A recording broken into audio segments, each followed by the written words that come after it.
Director's Reflections for September 18th of 2022. Now, what is news? Defining what was news and its hierarchical order in the page layout of a newspaper was for many years a task of the full editors.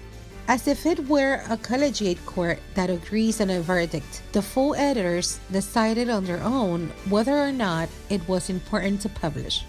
That has its explanation. In those days, newspapers were in control of the news reader and their captive audiences. Therefore, the selection of the contents was based on the maxim that postulates that news is everything that interests the majority. Although this is still a valid principle, its application, its assessment, and its hierarchy now differ greatly from the criteria of an elite of publishers who previously decided that classification.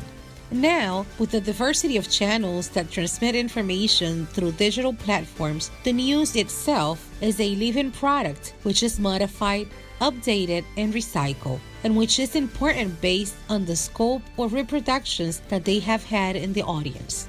In previous years, the proximity factor was very much taken into account to value a priori the importance of hierarchy of an event.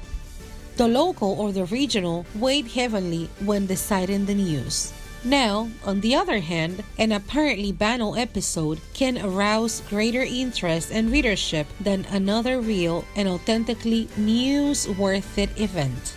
I give an example. The day that the failed attack against the Vice President of Argentina, Cristina Kirchner, occurred, the main news of Infobay, the most important Latin American digital media, was the photographic uncovering of the artist Wanda Nara, not the notorious criminal attack. The audiences are like that. You have to understand them and connect with their preferences as long as the medium is interested in earning their loyalty and attention.